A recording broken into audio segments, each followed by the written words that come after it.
특징 종목을 찾을 때 하나의 팁인데, 그 기업이 왜 주가가 급등했는지 모를 때는 네이버에 치면 제가 다이어리에 보면 다음 주에 대한 미리 적어놓고 관련주는 어떤 게 있는지 등을 체크를 하고요.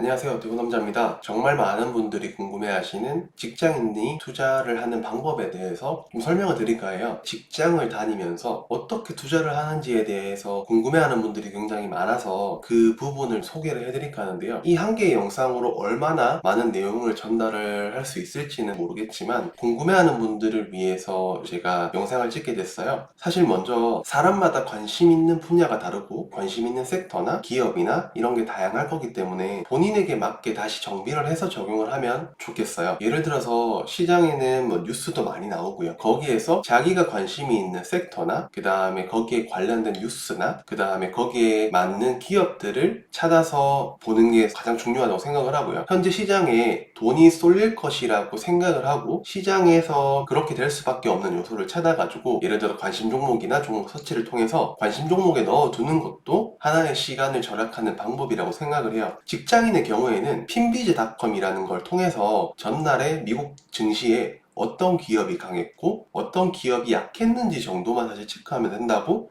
생각을 해요. 예를 들어 뭐 환율이나 국채 금리가 어떤지는 대부분의 그 기업들이 반영을 해주고 주가에 나타나기 때문에 예측을 하는 거는 저는 큰 의미가 없다고 생각을 해요. 왜냐하면 오히려 주식은 대응을 하는 영역이라고 생각을 하기 때문에 모르면은 사실 패스를 해도 된다는 의견이거든요. 개인마다 사실 중요성에 따른 차이점은 물론 있겠죠. 하지만 직장인 투자하는 경우에 그렇게 디테일한 것까지 몰라도 된다고 생각을 해요. 이 표를 보면 가장 먼저 드는 느낌은 시장이 별로 좋지 않네, 전반적으로 다 빠졌네 라는 느낌이 강하게 들 수밖에 없어요. 그리고 나서 그 이유를 찾는 거죠. 예를 들어서 24일, 25일 저녁에 새벽에 잭슨홀 미팅이 있으니까 미국 주식들도 조금 쉬면서 차익 매물이 나오면서 눈치를 조금 보고 있는 그런 상황이겠구나. 한국 시장도 사실 수급이 그렇게 막 활발하게 들어오거나 개별적으로 특징적인 종목이 있을 확률이 좀 적겠구나라는 생각을 할 수가 있어요. 어플 중에 휴대폰으로 저는 자주 보는 편인데, 이렇게 investing.com을 통해서 미국 증시의 선물 상황을 그때그때 파악을 하는 거죠. 이런 어플을 통해서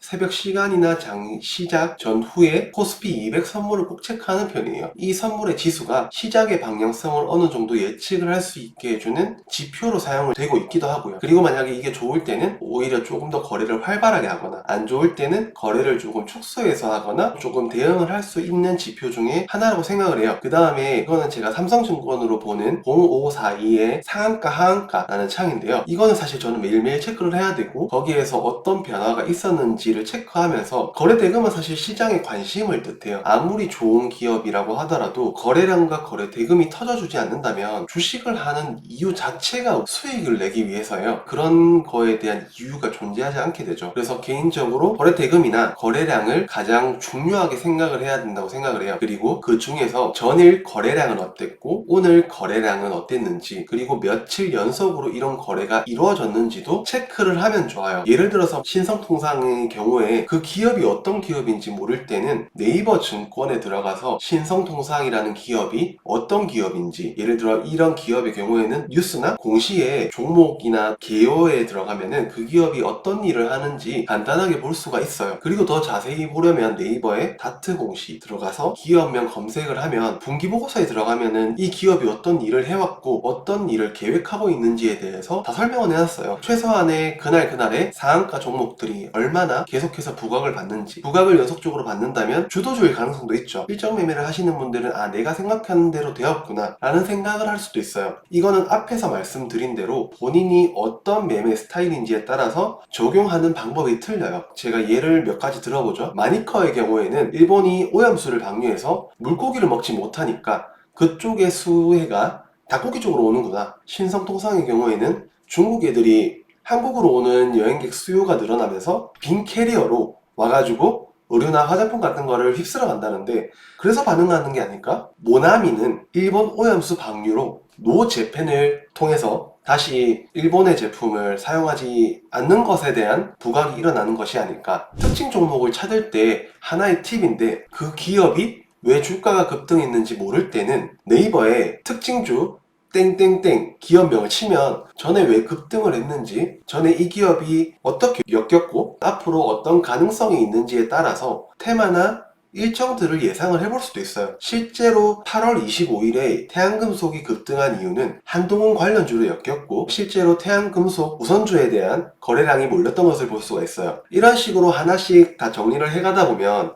처음에는 2시간, 3시간 걸릴 거를 익숙해지면 하루에 1시간, 1시간 반 정도만 해도 충분히 그날의 시장 분위기를 다 정리할 수 있고 관심 종목을 다 어느 정도 스터디를 해놓을 수 있어요. 그리고 정리하는 것 뿐만 아니라 나만의 시나리오를 세워보는 거죠. 금요일 저녁이 장 끝난 이후에 내 생각과 시장이 얼마나 맞았는지, 어떤 점이 틀렸고 어떤 점이 맞았는지, 맞았으면 어떤 부분이 맞았는지를 점검하는 시간이 필요해요. 생각을 몇 가지 공유를 하자면, 새벽에 미국 시장 빅테크 기업, 예를 들어 엔비디아나 구글, 애플, AMD 같은 기업들이 일제히 급락을 했어요. 시장에서는 차익 매물에 대한 이야기가 나오는 것을 보니까 어제 급등한 AI 반도체 관련 기업들이 많이 눌릴 수 있겠네? 그러면 일단 AI 관련주는 어제 네이버의 생성형 AI인 하이퍼 클로버 X에 대한 재료 소멸료, 오브젠이나 폴라리스 오피스, 예를 들어 삼성 AI 관련주인 솔트룩스 같은 관련주들이 하락이 날 가능성이 있으니까 AI 반도체 관련 기업들이 어제 급등을 했지만 윗꼬리를 달면서 내려왔는 상황은 추가적인 차익 매물이 나올 수도 있겠구나 하는 생각을 했어요. 실제로 이 결과는 AI 관련주는 솔트룩스 경우에 약 8% 하락을 했고요. 오브제는 10%, 폴라리스 오피스는 7% 정도의 하락을 보여줬어요. AI 반도체 관련 기업들도 상황은 마찬가지였어요. 이스페타시스는 마이너스 8%를 기록했고, SK하이닉스는 마이너스 거의 4% 가까이, ISC라는 기업은 9.7%의 하락을 보여주면서 상승분을 대부분 반납하는 시장으로 마무리를 했어요. 여기에서는 분명 잭슨홀 미팅에 대한 눈치 보기로 인해 차익 매물이 쏟아져 나왔을 가능성도 충분히 예상을 해볼 수 있어요. 더해서 금요일 시장은 항상 차익 매물이 많이 나오는 요일 중에 하나이기 때문에 시장이 약했었을 가능성도 충분히 우리가 예상을 해볼 수가 있어요. 또 하나로 보면은 예전에 21년 4월 13일에 후쿠시마 원자력 발전소에 나오는 방사성 물질을 오염수에 방류하겠다는 방침을 공식 결정을 일본이 했어요. 그러면은 이 뉴스를 보고 과거 데이터를 보면 일본이 오염수와 관련하여 2021년도에 발표를 하면서 저때 가장 활발했던 섹터는 소금 관련주라는 거를 알 수가 있어요. 관련 기업들은 또다시 강하겠다는 생각을 했고요. 소금 관련주로는 샘표식품, 보라티알, 대상, 인상가, 신성홀딩스 등이 있어요. 이번에도 강할지 체크를 해봤어요. 실제로 샘표식품은 상한가가 같고요. 그 다음에 신성홀딩스나 인상가 같은 대부분의 기업들은 10%에서 15% 가까운 상승을 보여주면서 마감을 했어요. 실제로 과거 데이터가 현재에도 앞으로 추가적인 방류 때에도 그대로 일어나는지 꾸준히 체크를 해보는 것도 저는 좋다고 생각을 해요. 세 번째 생각은, 미국이 이렇게 전반적으로 빠지는 시장은 대체적으로 강한 섹터나 약한 섹터가 나오기 마련인데, 거의 확실시 되는 거는 반도체 섹터는 약할 가능성이 있는데 오히려 AI나 로봇, 2차전지 쪽이 강할 수도 있겠구나 라는 생각에, 실제로 결과는 AI는 차익 매물로 인해서 어제 상승분을 고스란히 반납을 했어요. 그리고 로봇도 약한 모습을 보여주는 하루였어요. 그나마 에코프로 관련 그룹주와 포스코 관련 그룹주가 좋은 힘을 보여줬지만 강하다고 표현을 하기에는 조금 힘든 주가의 상황이었어요. 이런 식으로 항상 예측을 통한 실전 적용을 했으면 그 다음에 맞으면 왜 맞았는지, 어떻게 맞았는지, 틀렸으면 앞으로의 주가는 다르게 예측을 해서 적용을 해본다든지 변화를 주면서 조금 계속적인 변화를 가져가야 된다고 생각을 해요. 제가 다이어리에 보면 이렇게 다음 주에 대한 시나리오를 미리 적어놓고 그와 관련된 기업들을 정리해놓고 이렇게 할 것이다 라는 하나의 지표로 삼는 다이어리가 있어요. 그래서 일정 매매나 데이 트레이딩, 그 다음에 테마주 거래를 좋아하는 사람들은 다음 주에 어떤 일정이 있는지, 관련주는 어떤 게 있는지 등을 체크를 하고요. 다음날에 준비를 하면서 관련 종목의 수급이나 차트나 과거 데이터 등을 찾아보면서 종목을 추려나가는 작업을 해야지 그날의 매매를 할 수 있고, 또 예를 들면 8월 30일 수요일에는 AI테크 일정이 있어요. 또 차세대 반도체 패키징 재료 산업전이 있으니까 또 세계 제약 바이오 건강기능 산업 전시회가 있어요. 그러면 여기서 AI 테크라고 하면 어렵게 생각하지 말고요. AI 관련주에 대한 부각이나 AI 반도체 관련 기업에 대한 이슈가 생길 수 있겠구나 라는 생각을 가지면서 관련 기업들을 나열해보고 차트를 하나씩 다 보는 거죠. AI 관련주는 솔트룩스, 얘는 삼성향이죠. 오브젠 폴라리스 오피스는 네이버향이고, 호난 테크놀로지는 자체 거대 AI 언어 모델 개발을 하는 이런 기업들을 또 나열할 수가 있고요. AI 반도체 관련주는 SK하이닉스, 이스페타시스, 한미반도체, ISC, HPSP 등이 있겠죠. 그러면 또 하나를 생각을 해보면요. 과거에 삼성전자의 재용 형님이 일론 머스크를 만나서 차량용 반도체 협력을 한다고 했는데, 여기서 AI 테크면 자율주행도 포함이 되지 않을까? 그러면 차량용 반도체 관련주도 충분히 부각을 받을 것 같은데? 라는 생각을 해보고요. 여기서 관련주를 나열을 해보는 거죠. 모르겠으면 네이버에 차량용 반도체 관련주라고 치면 다 나와요. 텔레칩스, 어버버 반도체, SFA 반도체, 테크윈, 칩스 엔비디어, IA, 유니캐스트 등이 있어요. 이런 식으로 일정을 보고 관련 기업을 찾아 나서면서 기업들의 차트나 수급이나 과거 데이터 등을 찾아보면서 손절가, 매수가, 목표가 등을 정하는 것이에요. 하나의 예를 들어보죠. 차량용 반도체 기업 중에 차트를 보고 한 기업을 찾으면 개인적으로 텔레칩스라는 기업이 현재 가장 이쁜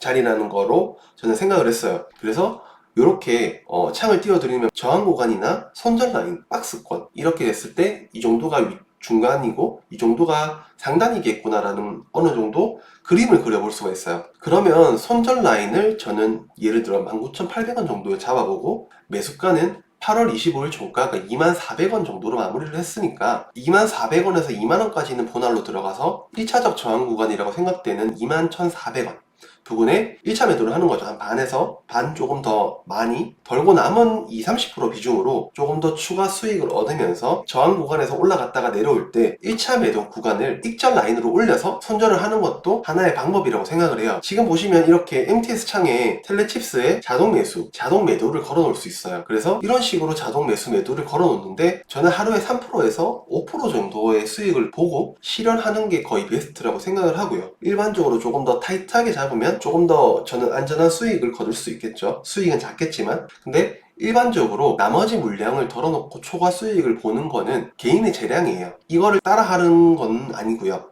뭐 이런 식으로 직장인도 충분히 할 수 있다는 것을 보여주는 하나의 예고요. 처음에 여러 종목을 컨트롤하기 힘든 사람은 한두 종목에만 집중을 하면 될 거고요. 익숙해졌다면 4-5종목 그 이상으로 많은 종목들을 트레이딩을 충분히 할 수 있다는 걸 보여드리고 싶었어요. 이런 식으로 매매를 하고 쉬는 시간에, 식사 시간에, 휴식 시간에 체크를 하고 수정할 거는 또 수정을 하고요. 장 마감 후에 퇴근 후에는 어떻게 되었는지, 뭐가 잘 됐고 뭐가 잘 안 되었는지, 그러면 또 왜 안 되었는지를 체크를 하면서 복귀를 하는 것으로 하루를 마무리하고, 또 아침에 일어나면 앞에서 말했던 부분을 또 계속해서 반복하다 보면요, 익숙해지고 생각도 많아지고 앞으로 이렇게 될 것 같은데 그러면 나는 이렇게 해야겠다 라는 생각을 계속해서 해볼 수 있어요. 처음부터 잘할 수 있는 건 없어요. 한번 해보세요. 주식에 뛰어들었다면 저는 적어도 이 정도의 노력은 꼭 해야 된다고 생각을 해요. 돈을 벌려고 하는 거는 이런 노력 없이 한다고 그런 욕심을 가지는 거는 저는 조금 무리라고 생각을 해요. 그래서 오늘은 제가 직장인에 어떻게 투자를 하는지에 대한 간단한 설명을 드렸어요. 그리고 궁금하신 점이 있다면 댓글로 남겨주시면 제가 그 부분을 충분히 반영을 해서 다음 영상에 참고를 해보도록 할게요. 감사합니다.